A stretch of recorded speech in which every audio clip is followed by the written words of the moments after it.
یہ اس رات کا تقاضا تھا کہ میں پہلے اسے کوئی تحفہ دیتا اور پھر اپنی خواہشات کا اظہار کرتا، اس لیے میں نے بہت خوبصورت چین اسے تحفے میں دی، جسے دیکھ کر وہ خوش ہوئی، اور پھر جیسے ہی میں نے وہ چین ایسے پہنانے کے لیے اس کی گردن کی طرف ہاتھ بڑھائے تو وہ ایک دم گھبرا کر پیچھے ہٹی اور کہنے لگی مجھے ہاتھ نہ لگائیں۔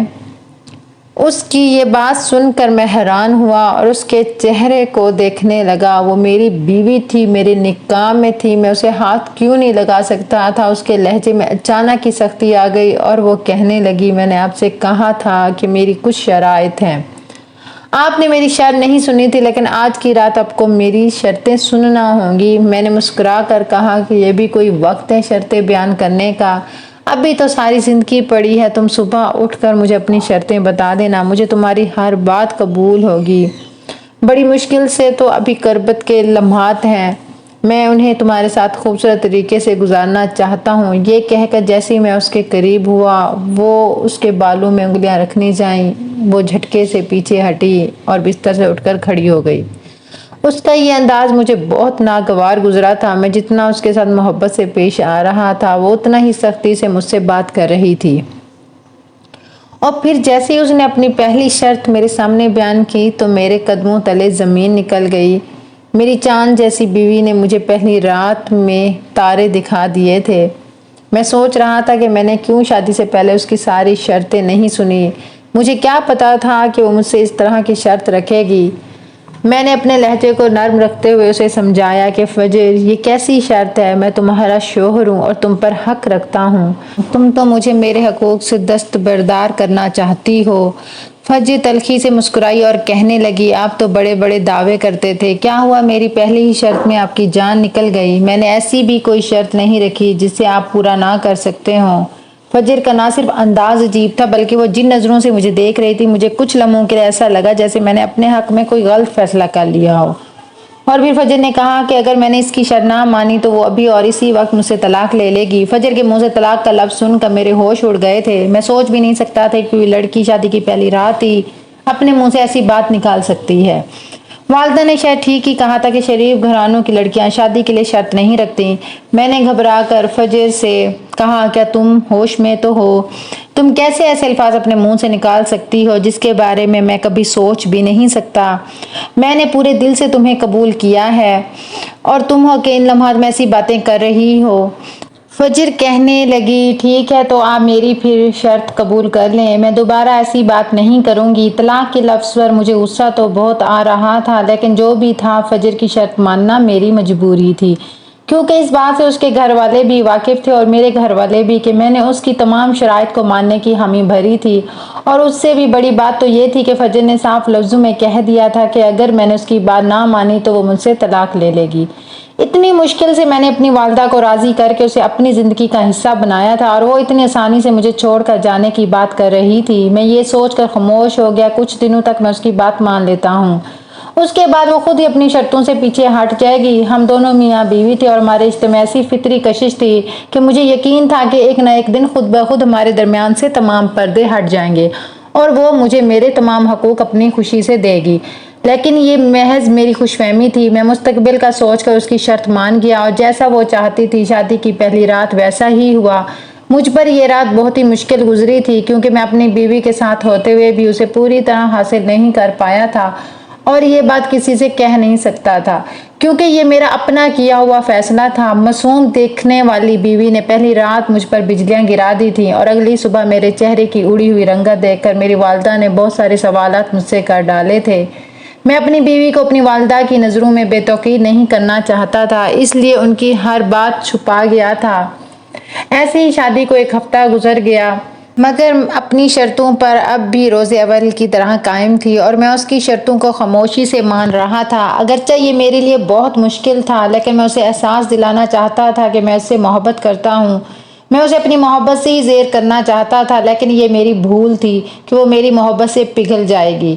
میری دفتر کی چھٹیاں ختم ہوئیں تو میں دفتر جانے لگا لیکن سارا وقت میرا دماغ فجر میں اٹکا رہتا۔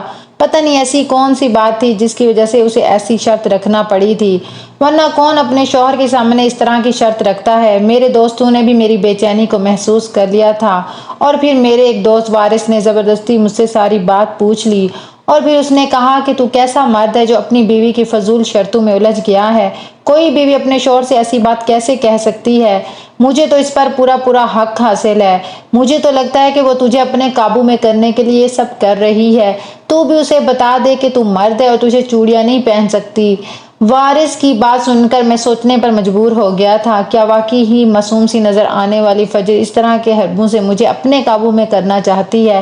سوچ کے میرا سر پھٹنے لگا تو میں لنچ ٹائم کی چھٹی لے کر گھر واپس آیا۔ والدہ اور فجر دونوں اپنے کمروں میں تھے۔ میں جیسے ہی اپنے کمرے کے دروازے پر پہنچا تو فجر کی آواز نے مجھے چونکنے پر مجبور کر دیا۔ وہ کسی سے فون پر بات کر رہی تھی اور جو کچھ وہ کہہ رہی تھی وہ سن کر میں دنگ رہ گیا تھا۔ میں سوچ بھی نہیں سکتا تھا کہ میرے پیچھے وہ کسی سے اس طرح کی باتیں بھی کر سکتی ہے۔ فجر کہہ رہی تھی کہ بلال کو کچھ بھی نہیں پتہ چلا اور وہ خوشی سے میری شرط مان رہا ہے۔ جب تک یہ سلسلہ ایسے ہی چلتا ہے میں ایسے ہی چلاتی رہوں گی۔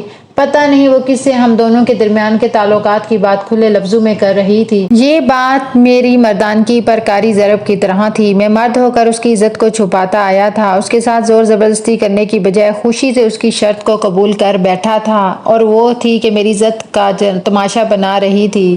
پہلے میں نے سوچا کمرے میں داخل ہو کر اس سے سیدھے سوال جواب شروع کر دوں، لیکن پھر یہ سوچ کر رک گیا کہ وہ جتنی معصوم نظر آتی ہے اتنی معصوم نہیں ہے۔ اگر میں اس سے سوال جواب شروع کرتا تو وہ کسی بھی طرح مجھے اپنی باتوں کے جال میں پھنسا لیتی۔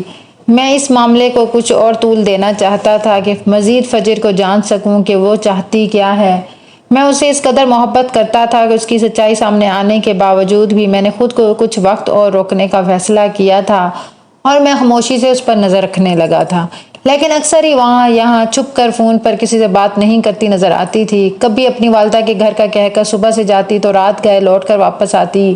سمجھ نہیں آ رہا تھا کہ اس کے میکے میں ایسا کیا ہے جو اس کے دل سے میکے کی محبت ختم ہی نہیں ہو رہی اور وہ مجھے میرے حقوق سے دستبردار کر رہی تھی۔ اور پھر ایک دن میں دفتر سے واپس جب گھر آیا تو پتہ چلا کہ میری بیوی پھر سے میکے گئی ہوئی ہے۔ میری والدہ باورچی خانے میں کھڑی کام کر رہی تھی۔ مجھے دیکھ کر کہنے لگی، میں نے تو پہلے ہی کہا تھا یہ لڑکی مجھے خاندانی نہیں لگتی، نہ ہی اس کے گھر والوں کو بیٹی کا گھر بسانا ہے۔ یہ کیسے والدین جو آئے روز اپنے گھر بلا کر بٹھا لیتے ہیں۔ میں گیا تھا کہ انہیں فجر کی عادت اب برداشت نہیں ہو رہی، اس لیے میں نے سوچا کہ اب اس معاملے کو ختم کر دینا چاہیے، اور یہی سوچ کر میں فجر کے گھر پہنچا۔ لیکن وہاں جان کر تو میں مزید حیران رہ گیا، وہ اپنے گھر میں بھی موجود نہیں تھی۔ اس کی والدہ نے مجھے دیکھا تو حیرانی سے کہنے لگی، بیٹا تم کیوں چلے آئے؟ خود اپنے والد کے ساتھ واپس آ جاتی۔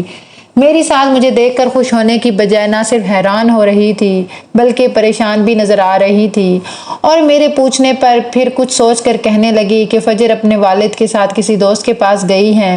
میں اس کا انتظار کر کے گھر واپس لوٹ آیا مگر فجر گھر واپس نہ آئی، اور کوئی رات کے 11 بجے کے قریب اس کے والد اسے ہمارے گھر چھوڑ گئے۔ میں اچھی طرح جانتا تھا کہ وہ اپنی دوست کے گھر نہیں گئی تھی بلکہ نہ جانے کہاں تھی۔ اس کی والدہ نے جھوٹ کہا تھا اور یہ بات ان کے چہرے سے واضح تھی، اس لیے دودھ کا دودھ اور پانی کا پانی کرنے کے لیے میں نے فیصلہ کر لیا کہ آج کی رات میں ہر حد پار کر دوں گا، یہ جاننے کے لیے کہ میری بیوی میرے ساتھ کیا کھیل کھیل رہی ہے۔ مجھے شرط کو توڑنا تھا جو میں نے قبول کی ہوئی تھی۔ جیسے ہی میری بیوی بستر پر آئی میں نے زبردستی اسے خود سے قریب کیا۔ میری اس حرکت پر وہ گھبرا گئی۔ اس نے مجھے ساری شرطیں یاد دلائیں کہ میں ایسا نہیں کر سکتا۔ شرطوں کے مطابق میں روشنی میں اس کے ساتھ کوئی تعلق نہیں بنا سکتا تھا بلکہ ازدواجی تعلق قائم کرنے سے پہلے کمرے میں اندھیرا کرنا ضروری تھا، اور دوسری شرط یہ تھی کہ میں اس کے بالوں کو چھو نہیں سکتا تھا۔ دونوں ہی شرطیں بہت عجیب سی تھیں کیونکہ یہ میرا حق تھا کہ میں اپنی بیوی کے بالوں کو ہاتھ لگا سکوں۔ مجھے تو ویسے ہی فجر کے لمبے گھنے بالوں سے عشق تھا، لیکن اس نے پابندی لگا دی تھی کہ میں اس کے بالوں کو ہاتھ نہیں رکھ سکتا۔ لیکن تیسری شرط تو اس سے بھی زیادہ خطرناک تھی کیونکہ فجر چاہتی تھی کہ آنے والے 5 سالوں تک وہ میرے بچوں کی والدہ نہ بنے۔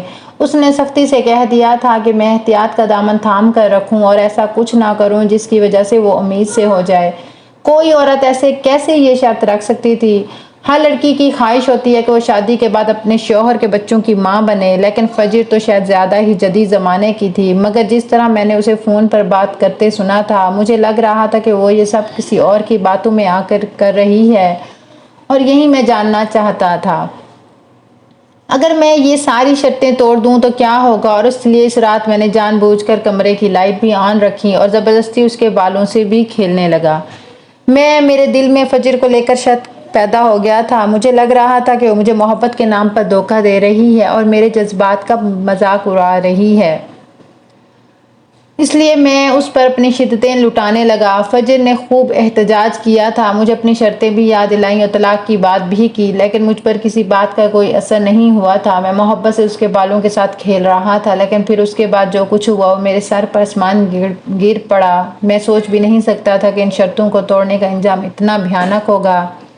فجر اچانک بالکل بے قابو ہو گئی تھی اور بری طرح چیخنے چلانے لگی تھی۔ ایسا لگتا تھا وہ اپنے ہوش میں نہ رہی۔ اس کی آواز بھی بدل چکی تھی اور وہ کسی بھی طرح سنبھل نہیں رہی تھی۔ مجھے لگا کہ وہ جان بوجھ کر مجھے خود سے دور کرنے کے لیے یہ سب کر رہی ہوگی، لیکن اچانک اس کے جسم پر نیل پڑنا شروع ہو گئے تھے۔ ایسا لگ رہا تھا جیسے کوئی اسے مار رہا ہو۔ دیکھتے ہی دیکھتے اس کو چیخوں سے سارا گھر گونجنے لگا تو میرے والدین بھی گھبرا کر دوڑے چلے آئے اور کمرے کا دروازہ پیٹنے لگے۔ میں نے پورا دروازہ کھول دیا۔ فجر بری طرح بیٹھ کر لوٹ پوٹ ہو رہی تھی اور تکلیف کی شدت سے چیخیں مار رہی تھی۔ والدہ پوچھنے لگی، بہو کو کیا ہو گیا ہے؟ اپنے میکے سے تو بالکل ٹھیک آئی تھی، پھر اسے کیا ہوا ہے؟ مجھے تو خود سمجھ نہیں آ رہا تھا کہ اچانک فجر کو کیا ہوا ہے۔ میں نے شرط ضرور توڑی تھی، لیکن شرط توڑنے کی وجہ سے اس کی ایسی حالت کیسے ہو سکتی تھی؟ اور پھر میں نے نہ چاہتے ہوئے اپنے والدین کو ساری بات بتا دی۔ میں نے تو پہلے ہی کہا تھا کہ اس کی شرطوں کو اچھی طرح سمجھ لینا، لیکن تیری آنکھوں پر تو محبت کی پٹی بندھی ہوئی تھی۔ تیری بیوی پر آسیب ہے اور یہ اسی کا نتیجہ ہے۔ دیکھ لے کیسے اس کا پورا جسم نیلا پڑ گیا ہے، اور تو نے اتنی بڑی بات کیسے اتنے عرصے تک ہم سے چھپائی؟ وہ تجھے شوہر ہونے کا حق نہیں دینا چاہتی تھی، ہمارے گھر کا وارث پیدا نہیں کر سکتی تھی، اور پھر بھی تم خاموش رہے۔ میں نے والدہ سے کہا کہ یہ ان باتوں کا وقت نہیں ہے، پہلے اسے ٹھیک کرنے کا کچھ انتظام کرو۔ والدہ کہنے لگی، بلاؤ اس کے والدین کو، اب وہی کچھ کریں گے۔ میں نے اپنی ساس کو فون کیا اور ساری بات بتائی۔ تھوڑی دیر میں میرے سسرال والے چلے آئے۔ میرے سسر نے آتے ہی پڑھائی شروع کی اور کچھ ہی دیر میں فجر پوری طرح ٹھیک ہو گئی، اور پھر انہوں نے ایسا سچ بتایا جسے سن کر میرے قدموں تلے زمین نکل گئی تھی۔ اپنے لمبے گھنے بال کھولے رکھ کر تقریبات میں جانے کا بڑا شوق تھا اور اس پر بہت سارے قسم کی خوشبوئیں بھی لگایا کرتی تھی۔ ایسی ہی ایک شادی کی تقریب میں اس پر اثرات ہو گئے تھے، جس کی وجہ سے اس کا علاج جاری تھا، اور جو جن اس کا عاشق تھا وہ نہیں چاہتا تھا کہ کوئی بھی فجر کے بالوں کو ہاتھ لگائے۔ اس جن کو فجر کے بالوں سے بہت محبت تھی، اس لیے فجر نے مجھے سختی سے منع کیا تھا کہ میں اس کے بالوں کو ہاتھ نہ لگاؤں، لیکن میں نے ضد میں آ کر اس کے بالوں کو ہاتھ لگایا اور اس کا نقصان فجر کو اٹھانا پڑا۔ فجر کے والد کہنے لگے کہ ہم اپنی بیٹی کا علاج کروا رہے ہیں اور جلد ہی وہ ٹھیک ہو جائے گی۔ فجر کے والد روتے ہوئے کہنے لگے کہ فجر بھی بلال سے محبت کرنے لگی تھی اور وہ نہیں چاہتی تھی کہ اس عصیب کی وجہ سے بلال اس سے الگ ہو جائے، اس لیے اس نے شرطوں کے نام پر اپنی بات منوانے کی کوشش کی۔ صبح تک فجر ٹھیک ہو گئی تھی، لیکن وہ بالکل خاموش تھی۔ اس سے ڈر لگ رہا تھا کہ میں اس کا سچ جان گیا ہوں، اب نہ جانے اس کے ساتھ کیسا سلوک کروں گا۔ لیکن میں نے محبت سے فجر کا ہاتھ تھاما اور کہا کہ میں خود اس کا علاج کرواؤں گا، جو کچھ بھی اس کے ساتھ ہو رہا ہے اس نے اس کی کوئی غلطی نہیں ہے۔ میری بات سن کر فجر کے چہرے پر مسکراہٹ آ گئی تھی۔ اسے میری محبت پر یقین آ گیا تھا۔ اس کا علاج جاری ہے اور مجھے پورا یقین ہے کہ وہ جلد ہی ٹھیک ہو جائے گی۔